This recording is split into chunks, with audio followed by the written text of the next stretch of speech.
Evening दोस्तों, welcome to our channel the Indian soul और मेरा नाम है शुभो। और आज हम लोग डिस्कस करने वाले हैं 15 अगस्त 2025 को, जिस दिन हम लोग हमारे इंडिपेंडेंस डे सेलिब्रेट कर रहे होंगे।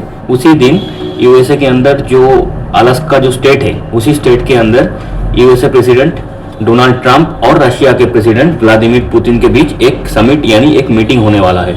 तो इस मीटिंग का टॉपिक क्या है? इस मीटिंग के थ्रू इन दो प्रेसिडेंट ने ये डिस्कस करनी है कि कैसे रशिया और यूक्रेन का जो वार चल रहा है, इस वार को कंक्लूड किया जाए, यानी कैसे इस वार को समाप्त किया जाए। इसी टॉपिक के ऊपर इन दोनों के बीच में डिस्कशन होने वाला है 15 अगस्त 2025 को अलास्का स्टेट के अंदर। तो ये जो मीटिंग का जो न्यूज जब सामने आया, तब इंडिया ने इस समिट को डोनाल्ड ट्रंप और रशिया की प्रेसिडेंट व्लादिमीर पुतिन की ये जो समिट होगा, इसको दोनों हाथों से वेलकम किया। तो इसी न्यूज के ऊपर, इसी टॉपिक के ऊपर आज हम लोग डिस्कस करने वाले हैं।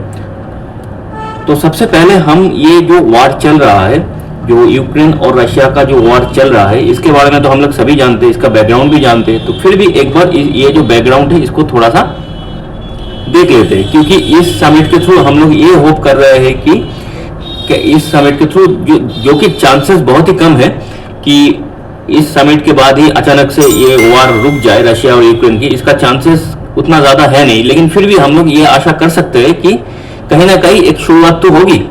ये जो जंग चल रहा है, इसकी समाप्त होने का जो चांसेस है, उसकी शुरुआत तो होगी कहीं ना कहीं।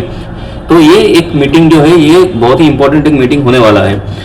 तो सबसे पहले ये जो जंग चल रहा है यूएसए और यूक्रेन के बीच में, इसी जंग का थोड़ा सा बैकग्राउंड हम लोग देख लेते हैं। तो देखिए, ये जो वार चल रहा है, ये लगभग 3 साल पूरा कंप्लीट हो गया। मतलब 3 साल तो कंप्लीट हो ही गया, और लगभग आज मतलब ये 2025 जो चल रहा है, ये लगभग चौथा साल चल रहा है। तो इसके चक्कर में क्या हो रहा है, ग्लोबल इंपैक्ट क्या आ रहा है? ग्लोबल इंपैक्ट में ऑयल का प्राइस, ट्रेड, जियोपॉलिटिक्स सारे इन्फ्लुएंस हो रहा है इसके वजह से। अलायंस जो कि इंडिया के लिए भी दिक्कत हो रहा है, क्योंकि इंडिया को रशिया के साथ भी अपनी दोस्ती निभानी है, अपने सस्ते में चीप क्रूड ऑयल भी खरीदना है, फिर यूएसए के अंदर भी हमें बिजनेस करनी है। तो ऐसे इंडिया का प्रॉब्लम नहीं है, हर देश को यही प्रॉब्लम हो रहा है कि रशिया और यूएसए का कैसे बैलेंस किया जाए। तो जियोपॉलिटिक्स में इफेक्ट आ रहा है, बाजार में ऑयल का जो क्रूड ऑयल का प्राइस वो ऊपर नीचे जा रहा है, ट्रांसपोर्टेशन कॉस्ट चेंज हो रहा है, लोगों जो देश अपने अपने अलायंस बनाए थे, वो अलायंस भी डिसबैलेंस हो रहा है। ये सारी चीज इस वॉर के वजह से हो रहा है, क्योंकि यूएसए भी चाहता है, इंडिया भी चाहता है कि एक दूसरे के साथ रिलेशन अच्छे रहे, लेकिन इस वॉर के चलते एक दूसरे के साथ रिलेशन, डोनाल्ड ट्रंप ने इंडिया के साथ रिलेशन जो है यूएसए का, वो खराब कर लिया।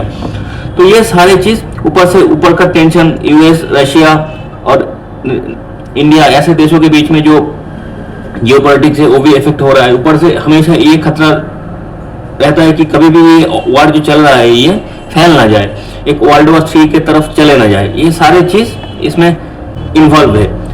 तो अब ये चौथा साल में एंटर कर चुका है ये वार।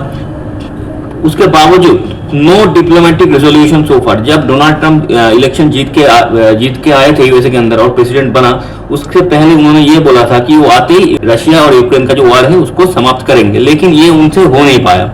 ऊपर से कोई भी डिप्लोमेटिक डेवलपमेंट इसमें नहीं हुआ। एक तरीके से पूरा global energy market impacted, food supply chain, क्योंकि गेहूं का जो सप्लाई होता है वो ज्यादातर रशिया और यूक्रेन से होता है। अब जंग के टाइम में यूक्रेन उतना गेहूं सप्लाई कर नहीं पा रहा है ये वर्ल्ड को, तो ये गेहूं में एक दिक्कत आ रहा है। इंटरनेशनल अलायंस में भी दिक्कत आ रहा है। तो ऊपर से ये जो वार चल रहा है, इसमें यूक्रेन के पीछे यूरोपियन यूनियन और यूएसए है। यूक्रेन को जो भी हथियार चाहिए, ये सारी चीज यूएसए अपने हथियार, अपने मनी पावर, ये सारी चीज यूक्रेन को दे रहा है। यानी सिर्फ यूक्रेन का लॉस हो रहा है, उसका इकोनॉमी के ऊपर प्रेशर आ रहा है, ऐसा नहीं है। यूएसए और यूरोपियन यूनियन जो उसको वेपन सप्लाई कर रहा है और मॉनिटरी फंड देके हेल्प कर रहा है, इनका भी इकोनॉमी के ऊपर प्रेशर आ रहा है। ऊपर से रशिया भी जंग के अंदर घुस चुका है, 4 साल हो गया, रशिया की इकोनॉमी भी उसका प्रेशर झेल रहा है। और रशिया के पीछे चाइना और इंडिया का जो सपोर्ट है, वो भी रशिया के पीछे हम लोग क्रूड ऑयल खरीदते हैं, तो रशियन इकोनॉमी को बूस्ट करने की कोशिश होता है यहाँ से। तो ये सारे चीज एक एक करके दिक्कत में आ रहा है। जो कि यूएसए को भी ये रास नहीं आ रहा है कि इंडिया चाइना रशिया से क्रूड ऑयल खरीद रहा है, जिसको रशियन इकोनॉमी को हेल्प मिल रहा है। तो ये सारी चीज इस वॉर के बैकग्राउंड में चल रहा है। तो अब जब एक चीज हमें इस दो मैप को थोड़ा सा जाननी है, तो जब ये वॉर शुरू हुआ था उस टाइम यूक्रेन और रशिया का मैप कुछ इस तरह था। ये वाला पार्ट है यूक्रेन है, ये रेड वाला रशिया है। रशिया और बहुत बड़ा है, पीछे बहुत सारा रशिया है। तो 2014 में क्या हुआ, ये जो लाल वाला क्राइमिया का जो एरिया है ये यूक्रेन के पास था। 2014 में इस एरिया को रशिया ने एनेक्स कर लिया, यानी कब्जा कर लिया। तो अब उसके बाद जब ये जंग शुरू हुआ 2022-23 से, ये जंग जब शुरू हुआ तो उस टाइम क्या हुआ, उस टाइम धीरे धीरे करके रशिया सबसे पहले ये जो ईस्टर्न रीजन है यूक्रेन का ये सारे कब्जा चुका था। यानी ये जो लुहांस्क, डोनेस्क, जापोरिजिया और खिर्सन, ये सारे एरिया रशिया के कब्जे में अभी फिलहाल के टाइम में है। इसमें प्रॉपर कंट्रोल है रशिया की। ये जो लाल वाला हिस्सा है इसमें प्रॉपर कंट्रोल है। बाकी ये जो पर्पल और ये जो एरिया है खिर्सन का, ये सारे बफर रीजन है, मतलब यहाँ पे नो मैंस लैंड करके बैठा हुआ है। यहाँ पे ना रशिया है ना यूक्रेन है, ठीक है। तो ये है फिलहाल के कंडीशन। तो यूक्रेन का जो फिलहाल के कंडीशन है ये है। अब हमें आगे बढ़नी है। तो ये जो मीटिंग होना है, ये मीटिंग कहाँ पे होना है, हमने थोड़ी देर पहले ही बोल दिया था कि अलास्का स्टेट में होना है 15 अगस्त 2025 को। हमारे इंडिपेंडेंस दिन जो है उसी दिन ये मीटिंग होनी है। कहाँ पे, अलास्का में। अच्छा, ये अलास्का स्टेट कहाँ है, देखिए ये है यूएसए, ये है रशिया। एकदम रशिया के ईस्टर्न पॉइंट पे चले गए, ईस्टर्न पोर्शन में चले गए, तो उससे बस 150 से 200 किलोमीटर दूर है अलास्का स्टेट। तो इसी स्टेट के अंदर ये मीटिंग होने वाली है डोनाल्ड ट्रंप और व्लादिमीर पुतिन के बीच, ठीक है। तो ये एक फर्स्ट हाई लेवल समिट होने वाला है दोनों देश के लीडर। जब से ये यूक्रेन वॉर स्टार्ट हुआ उसके बाद से व्लादिमीर पुतिन और डोनाल्ड ट्रंप के बीच ये एक सबसे हाई लेवल एक मीटिंग होने वाला है। तो ये इस मीटिंग का जो मेन पर्पस है, देखिए जंग रोकना तो हर कोई चाहता है, लेकिन एक मीटिंग से ये जंग रुकने वाला नहीं है। पर्सनली मुझे लगता है कि एक मीटिंग से ये जंग नहीं रुकने वाला। तो इसमें एक चीज तो होगा जो कि एक रोड मैप बनेगा, जिसमें कैसे हम लोग इस कॉन्फ्लिक्ट को खत्म कर सकते हैं। रशिया को देखिए, रशिया जंग किया है तो उसको तो ये लैंड एरिया जितना वो कैप्चर करके बैठा हुआ है वो तो छोड़ेगा नहीं रशिया। व्लादिमीर पुतिन वो छोड़ने वाला नहीं है, वो छोड़ने वाला इंसान है ही नहीं। वो जंग किया है, उसके दिमाग में कुछ ना कुछ मोटिव तो था ही, जिसको अचीव करने के लिए उन्होंने ये जंग किया है। और जितना एरिया उन्होंने कब्जा है वो छोड़ेगा नहीं। और ऐसा भी डिमांड हो सकता है कि वो अपना डिमांड, जहाँ कुछ एरिया ईस्टर्न पोर्शन का बहुत और भी ज्यादा एरिया जो अभी फिलहाल के टाइम में रशिया के कंट्रोल में नहीं है, वो भी डिमांड ना कर दे। तो एक मीटिंग में ये नहीं होगा, तो कहीं ना कहीं यूक्रेन का जो प्रेसिडेंट है वोलोदिमीर जेलेंस्की, उनको भी कहीं फ्लेक्सिबिलिटी दिखाना पड़ेगा। कुछ एरिया उनके शायद नेगोशिएट करना पड़े, उनको शायद दे देना पड़े। तो एक मीटिंग से, लेकिन यूक्रेन तो देगा नहीं, उतना आसानी से मानेगा नहीं। तो एक मीटिंग से ये चीज सॉल्व होगा नहीं। तो इसमें पीछे थोड़ा सा टाइम लगेगा, लेकिन एक रोड मैप इसमें बन जाएगा इस मीटिंग के थ्रू। तो यूएसए के दिमाग में क्या चल रहा है, रशिया के दिमाग में क्या चल रहा है, ये जब एक दूसरे के सामने बैठ के ये चीज डिस्कस करेंगे तो दोनों के डिमांड समझ में आ जाएगा। और इसके थ्रू एक डिप्लोमेटिक ब्रेक थ्रू भी मिल सकता है।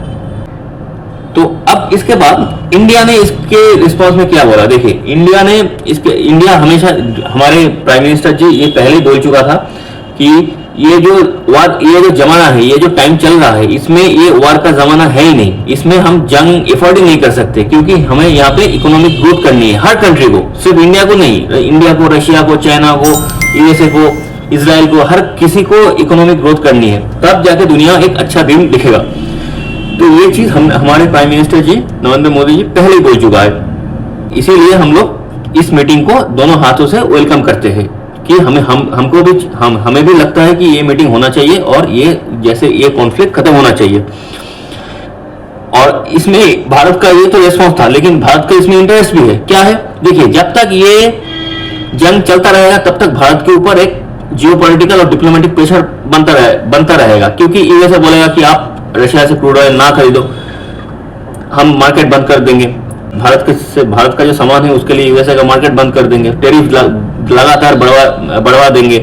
फिर अगर रशिया से हम क्रूड ऑयल ना खरीदे तो इंटरनल प्रॉब्लम हो जाएगा, हर चीज में ट्रांसपोर्टेशन कॉस्ट ज्यादा हो जाएगा, फिर इन्फ्लेशन आएगा भारत के मार्केट के अंदर। तो ये सारी चीज हमें बैलेंस करना थोड़ा मुश्किल पड़ रहा है। इस कॉन्फ्लिक्ट को जब तक चलेगा तो भारत के ऊपर भी बहुत ज्यादा प्रेशर बन रहा है। तो इसीलिए भारत भी चाहता है कि ये जो जंग है ये खत्म हो और रशिया और यूक्रेन के बीच में शांति समझौता हो जाए, यूएसए भी शांत बैठ जाए और इंडिया के लिए थोड़ा सा जियोपॉलिटिक्स आसान हो जाए।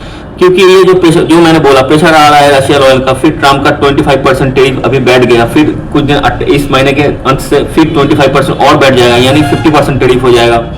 तो अनफेयर और अनजस्टिफाइड भारत के लिए, लेकिन भारत को ये झेलना पड़ रहा है इस कॉन्फ्लिक्ट की वजह से। तो अगर ये सारे कॉन्फ्लिक्ट ठीक हो जाएगा तो भारत के ऊपर का जो ये ट्रेड का जो प्रेशर आ रहा है ये भी चला जाएगा। तो ये एक तरीके से भारत के लिए एक विन विन सिचुएशन होगा कि कॉन्फ्लिक्ट भी खत्म हो जाए, यूएसए जो चाह रहा है वो भी यूएसए को मिल गया, रशिया को जो चाह रहा है रशिया को ये भी वो मिल गया, और इंडिया को भी डिप्लोमेटिक प्रेशर से रिलीज मिल गया। तो ये अगर होगा तो सबके लिए एक विन विन सिचुएशन होगा। Ministry of external affair of India ने क्या बोला, this meeting hold the promise of bringing to an the end of ongoing conflict in Ukraine. तो ये जो मीटिंग है ये एक आशा दिखा रहा है किस चीज का, कि यूक्रेन के अंदर जो कॉन्फ्लिक्ट चल रहा है उसकी खत्म होने का। ठीक है, अब हम देखेंगे, देखिए यहाँ पे जो इंडिया के ऊपर प्रेशर आ रहा है, यूएसए जो प्रेशर डाल रहा है, इसके पीछे एक कारण तो यूक्रेन का कॉन्फ्लिक्ट हो गया। दूसरा कारण ये हो गया कि रशिया से इंडिया क्रूड ऑयल खरीद रहा है सस्ते में, और रशियन इकोनॉमी को कहीं ना कहीं इंडिया से बैकअप मिल रहा है, क्योंकि इंडिया खरीद रहा है वहां से ऑयल, क्रूड ऑयल, और इंडिया पैसा दे रहा है रशिया को इकोनॉमी को बूस्टअप हो रहा है कहीं ना कहीं। लेकिन यूएसए के मामले में क्या है, यूएसए बस यूक्रेन को पैसा और अंधाधुंध पैसा वेपन दे ही रहा है, यूएसए के पास कुछ आ नहीं रहा है। ऊपर से जो मिनरल्स का डील यूएसए को चाहिए यूक्रेन से, तो जितना भी फील्ड है मिनरल्स का वो धीरे धीरे करके रशिया यानी व्लादिमीर पुतिन कब्जा रहा है। तो यूएसए को कुछ मिल नहीं रहा है, यूएसए को एक तरीके से लॉस हो रहा है। तो इसीलिए इस लॉस को भी रोकने के लिए यूएसए कोशिश कर रहा है। ये हो गया दो रीजन कि इंडिया के ऊपर यूएसए का गुस्सा क्यों है। जो और मुझे जो लगता है जो तीसरा और मेन रीजन है वो है ऑपरेशन सिंदूर जब चल रहा था तब ये इंडिया और पाकिस्तान के बीच में जो सीज फायर हुआ उसका क्रेडिट इंडिया ने डोनाल्ड ट्रंप को नहीं दिया। ये एक गुस्सा है, क्योंकि डोनाल्ड ट्रंप के दिमाग में एक ख्वाहिश है कि वो जैसे तैसे करके जो नोबेल पीस प्राइज है, जो नोबेल पीस प्राइज उसको वो हासिल हो जाए, वो प्राइज वो जीत जाए, ये उसका एक ख्वाहिश है। तो अगर इंडिया ये सीज फायर का क्रेडिट डोनाल्ड ट्रंप को दे दिया होता, जैसे कि पाकिस्तान का आसिफ मुनीर, वो तो छोड़ दीजिए, वो तो यूएसए का बस एक पपेट है, तो वो तो बोलेगा कि जितना क्रेडिट है डोनाल्ड ट्रंप की है। लेकिन ऐसे अगर इंडिया भी दे देता उनको, डोनाल्ड ट्रंप को क्रेडिट, तो ये जो नोबेल पीस प्राइज का जो नॉमिनेशन होगा कि उसके लिए एलिजिबिलिटी जो क्राइटेरिया होगा उसके लिए और ज्यादा एनहेंस हो जाता, उनका नाम और ज्यादा एनहेंस हो जाता, एक मदद मिल जाता, बहुत ही आसानी से उसको ये नोबेल पीस प्राइज के लिए नॉमिनेट किया जा सकता था। तो ये चीज इंडिया ने किया नहीं। तो ये है तीसरा और एक मेन रीजन मान लीजिए। मतलब देखिए डोनाल्ड ट्रंप पहले भी 4 साल के लिए था, उसके बाद जो बाइडेन आया, फिर डोनाल्ड ट्रंप आया, तो ये पूरे टाइम में इंडिया के ऊपर उतना प्रेशर उन्होंने नहीं दिया कभी भी, क्योंकि इंडिया ने S-400 खरीदा रशिया से, तब भी इतना प्रेशर नहीं आया। डिप्लोमेटिक बहुत सारे इंडिया को एलाई बोला उन्होंने, अच्छा फ्रेंड भी बोला, लेकिन अचानक से ये सारा प्रेशर, जैसे कि यूक्रेन और रशिया का जो जैसे कॉन्फ्लिक्ट का एक कारण है, फिर रशिया को इकोनॉमिकली बैकअप देना एक कारण है इंडिया के खिलाफ, और मेन जो कारण मुझे लगता है तो ये है कि उनका जो ख्वाहिश है नोबेल प्राइज पाने की, ये इस ख्वाहिश को इंडिया ने हेल्प नहीं किया। ये तीसरा कारण है जो कि मेरे ख्याल से ये मेन कारण भी हो सकता है। तो इसके वजह से डोनाल्ड ट्रंप ने इंडिया के ऊपर इतना टैरिफ का प्रेशर डाल रहा है। तो ये हो गया इंडिया के सारे प्रॉब्लम, उसका सॉल्व क्यों हुआ, इंडिया कैसे सॉल्व करेगा, अगर होगा तो क्या लाभ होगा इंडिया को, ये सारे इंडिया के नजरिए से हम लोग एक बार देख लिए। ठीक है, तो अब थोड़ा सा यूक्रेन का पोजीशन भी देखेंगे। उसके पहले ये जो एक थोड़ा सा छोटा सा डिस्कशन कर लेते हैं। ये जो नोबेल पीस प्राइज है, ये जो प्राइज है ना, ये एक तरीके से इसका उतना वैल्यू है नहीं, इसलिए मैं बोल रहा हूँ। देखिए, नोबेल बहुत सारे सब्जेक्ट के ऊपर दिया जाता है, जैसे कि फिजिक्स हो गया, मैथ, केमिस्ट्री, आर्ट्स, लिटरेचर, बहुत सारे सब्जेक्ट के ऊपर नोबेल दिया जाता है। लेकिन ये जो नोबेल पीस प्राइज है, नोबेल पीस प्राइज, ये जो प्राइज है, ये एक्चुअली यूरोपियन यूनियन यानी वेस्ट और यूएसए ने मिलकर इस प्राइज को इसीलिए रखा कि जो यूएसए की पपेट बन के रहेगा, या तो यूएसए और यूरोपियन यूनियन यानी वेस्ट की प्रोपेगेंडा को दुनिया के अंदर प्रमोट करेगा, उनको ये प्राइज दिया जाएगा। मैं ऐसा क्यों बोल रहा हूँ? देखिए, बहुत सारे ऐसे नॉमिनेशन देखा गया है नोबेल पीस प्राइज के अंदर, और बहुत ऐसे लोगों को मिला है कि जो लोग रशिया के खिलाफ बोलते हैं, जो जर्नलिस्ट, उनको दे दिया गया। जो यूएसए का जो सपोर्ट में बात करते हैं, उनको दिया गया। जैसे कि ये जो हमारे बाजू वाला देश बांग्लादेश, उनके अंदर जो अभी जो हेड बन के बैठा हुआ है मोहम्मद यूनुस, उनको जो नोबेल प्राइज दिया गया शांति के लिए, उन्होंने शांति लाने के लिए किया ही क्या है। एक छोटा सा बैंक का एक स्कीम था, बैंक कैसे चलेगा, वो माइक्रो लोन करके कुछ स्कीम है, जैसे स्कीम भारत के अंदर हर जगह पे चलता है, हर बैंक देता है, गवर्नमेंट हर 1-2 महीने के बाद ऐसे स्कीम लेके आता है। तो ऐसा चलता गया, तो भारत के अंदर तो बहुत लोगों को ये नोबेल प्राइज देना चाहिए। तो उनको एक फालतू के विजन से एक नोबेल प्राइज देके उनको प्रमोट, दुनिया के अंदर एक नोबेल विनर करके प्रमोट किया गया, क्योंकि जब मौका मिले बांग्लादेश के अंदर ऐसे पापेट गवर्नमेंट बिठाया जाए। तो एक तरीके से जहां पे चापलूसी, जो लोग आसान भाषा में यूएसए और वेस्ट की चापलूसी करते हैं, उनको ये नोबेल प्राइज, जो पीस प्राइज है, बाकी नोबेल की बात मैं नहीं कर रहा हूँ, बाकी नोबेल पाने के लिए टैलेंट चाहिए होता है, लेकिन ये जो पीस प्राइज है नोबेल की, ये पाने के लिए कुछ नहीं टैलेंट चाहिए होता है, इसमें बस चापलूसी करनी होती है। जैसे कि मोहम्मद यूनुस ने यूएसए और वेस्ट की किया है, तो उनको बेवजह एक ऐसे नोबेल प्राइज पकड़ा दिया गया, उसको ऐसे नोबेल विनर करके दुनिया के अंदर प्रमोट किया गया, क्योंकि जब मौका मिले तब बांग्लादेश के अंदर ऐसे पपेट गवर्नमेंट एस्टेब्लिश किया जाए। ये है मेन पर्पस इस प्राइज का। लेकिन पता नहीं क्यों डोनाल्ड ट्रंप ये एक प्राइज के पीछे इतना पागल हो गया कि दुनिया के, उनका जो सबसे अच्छा दोस्त था इंडिया, उनके साथ सारे दुनिया के साथ रिलेशन खराब कर लिया। सिर्फ इंडिया नहीं, चाइना के ऊपर टैरिफ लगा दिया, कनाडा के बारे में उल्टा सीधा बोल दिया, जितना भी यूरोपियन यूनियन के ऊपर बहुत सारा टैरिफ लगाया, जापान के साथ भी थोड़ा सा रिलेशन बीच में खराब हो गया था। ये सारी चीज उनको बस इस नोबेल प्राइज के चक्कर में उनको ये सब उनको करना पड़ रहा है। ऊपर से कुछ दिन पहले उन्होंने नोबेल प्राइज के ये नोबेल प्राइज पाने की चाहत में, ये जो अजरबैजान और आर्मेनिया के बीच में जो जंग चल रहा है, मतलब चल रहा था, तो उन दोनों की प्रेसिडेंट को बुलाया यूएसए के अंदर और एक पीस ट्रीटी करवा दिया दोनों के बीच में। तो दोनों ने मान भी गया, तो एक तरीके से अपने, और दोनों ने ये भी बोला कि डोनाल्ड ट्रंप को नोबेल प्राइज में नॉमिनेट किया जा सकता है। तो वो पीस ट्रीटी जब करवाया डोनाल्ड ट्रंप ने, ऐसा शायद शर्त रख दिया होगा कि आप दोनों को बोलना है कि हमें नोबेल पीस प्राइज के लिए प्रमोट किया जाना चाहिए। तो एक तरीके से ये जो प्राइज है, इसके लिए डोनाल्ड ट्रंप एक तरीके से पागल हो चुका है। इस प्राइज के चक्कर में सारे दुनिया से टैरिफ लगा रहा है, रिलेशन खराब कर रहा है, जियोपॉलिटिकल लॉस कर रहा है, पता नहीं और क्या क्या करने वाला है दुनिया के ऊपर। देखिए, अभी इसके पीछे देखिए, इस प्राइज के पीछे ऐसे तो इस प्राइज को पाने के लिए उतना कोई कारण है नहीं डोनाल्ड ट्रंप के पास, क्योंकि ये प्राइज उतना इंपॉर्टेंट है भी नहीं। लेकिन एक कारण हो सकता है कि पॉलिटिकल करियर में डोनाल्ड ट्रंप शायद चाहता है कि वो बराक ओबामा की मतलब बड़ोबड़ी कर ले, मतलब बराक ओबामा का जो बराक ओबामा को पॉलिटिकल करियर में जो मिला, वही चीज उनको भी शायद वही पूरा चीज पाने की ख्वाहिश है उनकी। क्योंकि बराक ओबामा 2 टर्म 4-8 साल एज ए प्रेसिडेंट यूएसए को सर्व किया, तो ऐसे डोनाल्ड ट्रंप को 4-8 साल मिल गया। पहले एक टर्म था, अब एक टर्म चल रहा है 4 साल की।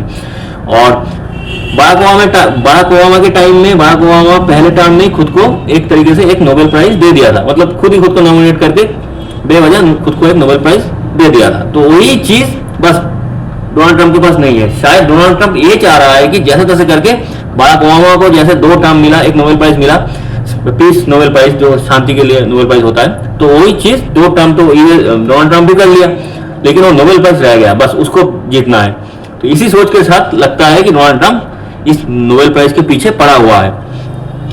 ये हो गया यूएसए और डोनाल्ड ट्रंप के एंगल। अब हम देखेंगे यूक्रेन का पॉइंट ऑफ व्यू इस मीटिंग को लेके और यूक्रेन का एक्चुअल हालत क्या है, देखिए उसके ऊपर हम अब डिस्कस करने वाले हैं। सबसे बड़ी बात देखिए, ये जो कॉन्फ्लिक्ट चल रहा है ना, इस कॉन्फ्लिक्ट से सारे दुनिया को बहुत चीज सीखनी है। क्या चीज सीखनी है कि जब भी आप अपने देश की नेता को चुनो तो हमेशा दिमाग लगा के सोच समझ के वोट देना, क्योंकि वोट का कीमत ऐसा है कि आपकी वोट की वजह से आपका देश बिगड़ सकता है। क्योंकि देखिए ये जो जेलेंस्की जो है ये एक्चुअली कोई पॉलिटिकल लीडर है ही नहीं, ये एक कॉमेडियन था, एक मूवी स्टार था जो सिनेमा करता था। तो इनको यूएस गवर्नमेंट ने as a puppet government Ukraine का प्रेसिडेंट बना दिया। और मानते हैं इन्होंने क्या डिमांड करना, ये नेटो करने लगा कि नेटो में जाना है, नेटो के अंदर जाना है।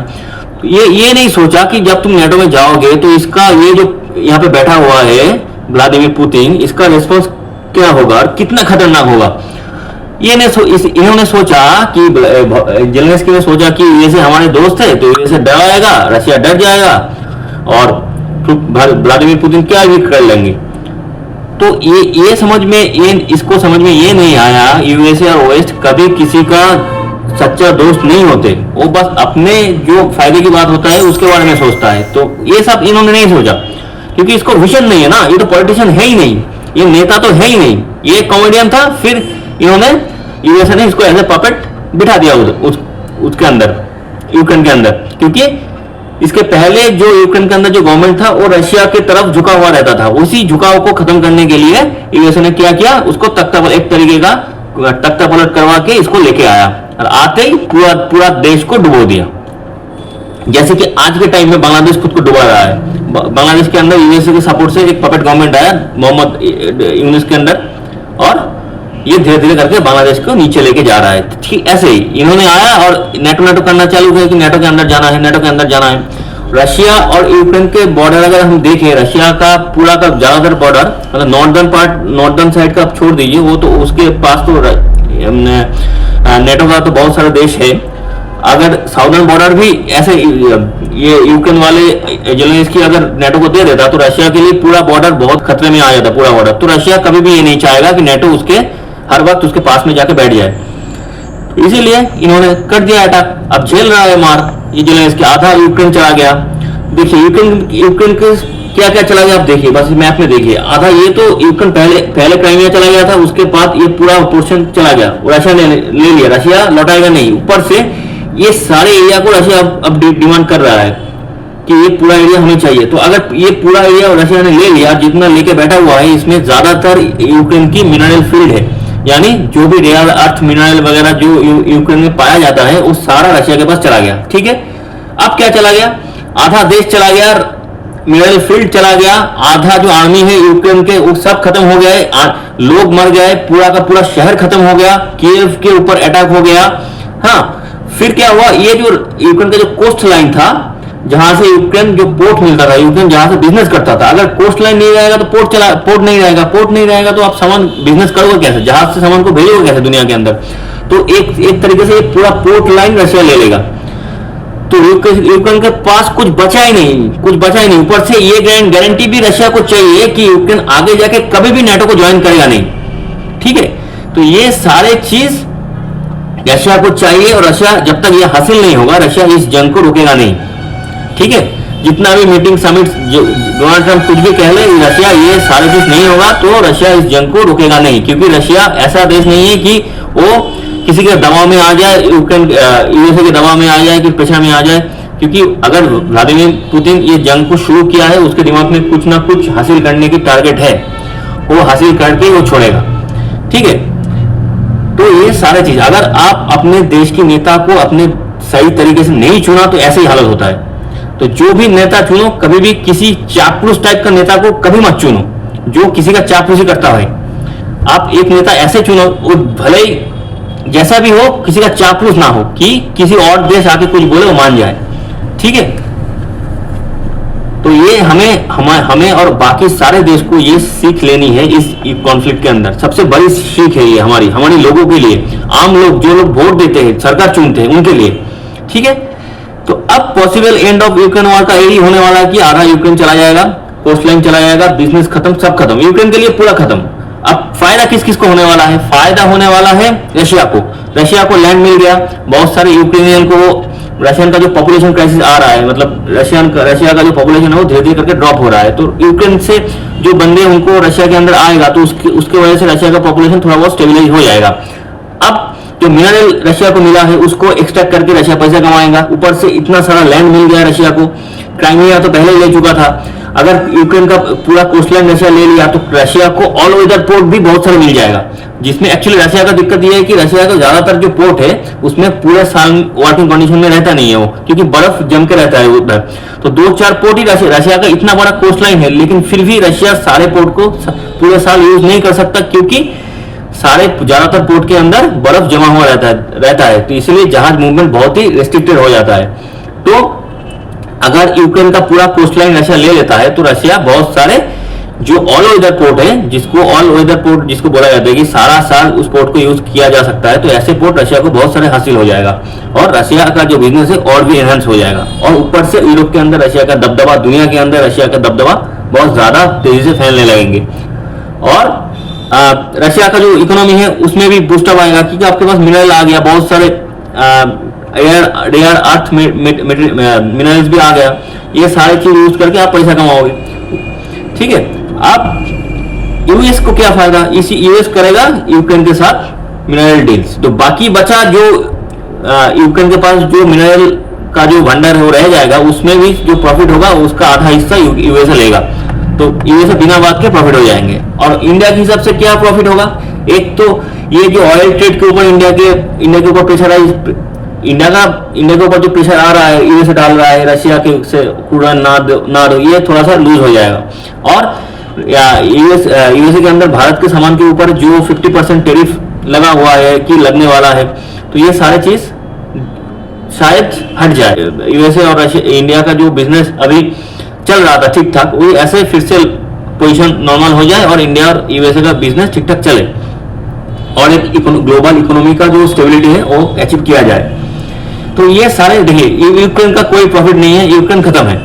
नेता जब एक देश, अगर देश जब नेता को सही तरीके से नहीं चुनता है तो वो देश खत्म हो जाता है। यूक्रेन खत्म हो गया, हो गया, अब बांग्लादेश भी खत्म हो जाएगा। बांग्लादेश में जितना भी इकोनॉमिक ग्रोथ हो रहा था सब खत्म हो जाएगा, और जो देश पपेट गवर्नमेंट चुना है वो सब खत्म हो गया है। क्योंकि देखिए पाकिस्तान को देखिए, जीडीपी खत्म, कुछ नहीं है, ना लोगों को खाना है ना पानी है, इन्फ्लेशन आसमान छू के बैठा हुआ है, एक पाकिस्तानी रुपये इज इक्वल टू 300 के आसपास डॉलर चला गया, तो पूरा खत्म। देश में खाना पानी कुछ नहीं है, टेररिस्ट से भरा हुआ देश, ऊपर से बलूचिस्तान पाकिस्तान से अलग होना चाहता है, ऊपर का हिस्सा जो खैबर पख्तूनख्वा है वो भी पाकिस्तान से अलग होना चाहता है। ये सारे चीज जो भी, क्योंकि ये सारे सब यूएसए की पपेट गवर्नमेंट चुना है, जो देश यूएसए की पपेट गवर्नमेंट चुन के बैठेंगे वो सारे देश खत्म हो जाएंगे। किसी ने बोला था, उनका नाम याद नहीं आ रहा है, कि अगर आप यूएसए की दुश्मन हो तो आप तो मुसीबत में तो हो, लेकिन अगर आप यूएसए की फ्रेंड बनो तो आप खत्म हो, मतलब आपकी तो खत्म, आपकी गुड बाय हो चुका है। अब यूएसए के साथ जो भी करो अंधा दोस्ती मत करो। तो ये जो चीज किसने बोला था उसका नाम मुझे याद नहीं, लेकिन इनकी जो बातें हैं दिमाग में बैठ गया था। तो अब ये है सिचुएशन, यूक्रेन को कुछ नहीं मिलने वाला, डायरेक्ट प्रॉफिट रशिया को होगा, बाकी प्रॉफिट यूएसए को होगा, और इंडिया को जियोपॉलिटिकल प्रॉफिट होगा। जियोपॉलिटिकल प्रॉफिट बहुत सारे देश को होने वाला है। तो अब कंक्लूजन क्या है, ये एक पिवोटल मोमेंट है, तो यहाँ पे कुछ भी हो सकता है। इस मोमेंट फेल भी हो सकता है, पूरा मीटिंग फेल हो गया, क्योंकि रशिया जो डिमांड किया वो शायद डोनाल्ड ट्रंप ना बोल दे, तो डोनाल्ड ट्रंप हाँ भी बोल दे तो ऊपर से जेलेंस्की ना बोल दे, और या तो ऐसा भी हो सकता है कि जेलेंस्की ऐसे कोशिश करे कि ये समिट, ये मीटिंग हो ही ना, उसके पहले कुछ इधर उधर का प्रोवोकेशन हो जाए कि मीटिंग कैंसिल ही हो जाए, ये भी हो सकता है। और अगर ये चीज हुआ अलास्का के अंदर, डोनाल्ड ट्रंप और पुतिन के बीच में ये मीटिंग हुआ, तो ये could be A milestone in diplomacy, diplomacy के अंदर एक माइलस्टोन बोला जाएगा। और इस मीटिंग के पीछे देखिए, ऐसे इंडियन गवर्नमेंट से कोई ऐसी कोई न्यूज नहीं आया, ऐसी कोई बात नहीं आया कि इंडिया ने कहीं ना कहीं रशिया को रिक्वेस्ट किया है कि बोला है कि आप एक बार मीटिंग कर लो, ऐसा बात नहीं आया। लेकिन एक कुछ दिन पहले, कल या परसों, ये जब व्हाइट हाउस के अंदर ये एक जर्नलिस्ट ने डोनाल्ड ट्रंप को ये पूछा कि ये जो अलास्का में जो मीटिंग होने वाला है आपकी और व्लादिमीर पुतिन की, इसके पीछे कौन कौन देश ने इसको नेगोशिएट करने में हेल्प किया। तो जहां पे वो जर्नलिस्ट ने इंडिया का नाम कहीं कहीं लिया ही नहीं था, लेकिन जब इसका आंसर डोनाल्ड ट्रंप दे रहे थे उसी टाइम एक बार उन्होंने इंडिया का बारे में बोल दिया। ऐसा नहीं बोला कि इंडिया डायरेक्टली, ऐसा नहीं बोला कि इंडिया ने हेल्प किया है, उन्होंने बोला कि इंडिया का भी एक रोल हो सकता है कि इसके ऊपर हम बाद में बात करेंगे। तो ऐसे तो मतलब कहीं ना कहीं यहाँ पे इस मीटिंग के पीछे इंडिया का कुछ ना कुछ रोल तो है, क्योंकि इंडिया को जियोपॉलिटिकल रिलीफ चाहिए ना। ग्लोबल बिजनेस में इंडिया का बिजनेस के ऊपर प्रेशर आ रहा है, तो उसको भी सॉल्व करनी है इंडिया को डिप्लोमेसी के through. India proactive and balanced stance signal its commitment to global peace. The outcome conclude influence. देखिए, इंडिया हमेशा चाहता है कि ग्लोबली पीस हो और बिजनेस बढ़ता है, क्योंकि इंडिया का जो पहले जो टारगेट है वो इकोनॉमिकल ग्रोथ है। देखिए, कुछ दिन पहले हम लोग ऑपरेशन सिंदूर किए, हम चाहते तो महीने भर साल भर पाकिस्तान को मार सकते थे, लेकिन हम मारे नहीं। क्यों नहीं मारे? क्योंकि जितना हम जंग में उलझेंगे उतना ही हमारा इकोनॉमी जो है उसका ग्रोथ नीचे चलता जाएगा। तो हमें अभी इकोनॉमी बढ़ानी है। हमें अब 4 नंबर पे हम खड़े हैं नॉमिनल जीडीपी पे, हमें 3 नंबर पे जानी है। और 3 नंबर के ऐसा नहीं है कि हमें 3 नंबर जब अचीव हो जाएगा उसके बाद हमें चाइना यूएसए के आसपास भी जानी है अगले 20-25 सालों में।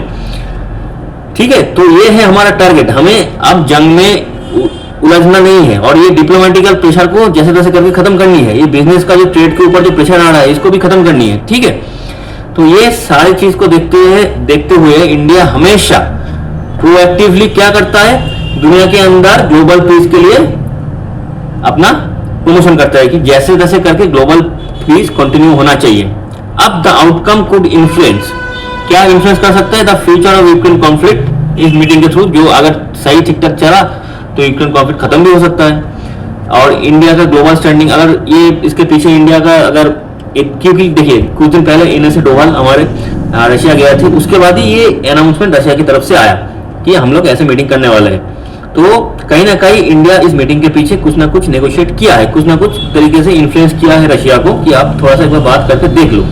तो अगर ये मीटिंग सक्सेसफुल हो जाता है तो ग्लोबल स्टेचर, इंडिया का जो डिप्लोमेटिक स्टैंडर्ड है, जो डिप्लोमेटिक जो पावर है, दुनिया को समझ में आ जाएगा। फिर क्या, stability in trade and energy market. सबसे ज्यादा इंडिया को जो चाहिए फिलहाल के टाइम में स्टेबिलिटी इन ट्रेड, क्योंकि जब तक ये यूएसए का टैरिफ इंडिया के ऊपर रहेगा तो तब तक इंडिया का जो ट्रेड का जो ग्रोथ है वो कहीं ना कहीं रुका हुआ रहेगा, थोड़ा बहुत प्रेशर में रहेगा। तो इसको रिलीज करनी है, इस प्रेशर को सर से हटानी है। और एनर्जी मार्केट का जो रशिया से ऑयल भी हमें सही तरीके से कम प्राइस में खरीदना है, और रशिया छोड़ के और जहां पे कम प्राइस का जो ऑयल का जो सोर्स है वहां से ऑयल उठानी है, माने वहां से ऑयल खरीदनी है। तो ये सारे चीज को देखते हुए इंडिया को चाहिए अभी stability in trade and energy market के ऊपर स्टेबिलिटी। तो ये है कंक्लूजन। तो आज का जो टॉपिक है वो इतना ही है, इतने कम टाइम के अंदर जितना हम समझा सकते थे वही हम लोग किए। तो अगर आप लोगों की हमारी वीडियोस, हमारी कंटेंट, हमारे कोशिश अच्छे लगे तो इस चैनल को सब्सक्राइब कर दीजिएगा और बेल बटन को प्रेस कर दीजिएगा, क्योंकि आगे जाके जब भी हम वीडियो बनाएं आपके पास नोटिफिकेशन आ जाएगा। और जितना हो सके इस वीडियो को आप लोग शेयर कीजिए, लाइक कीजिए।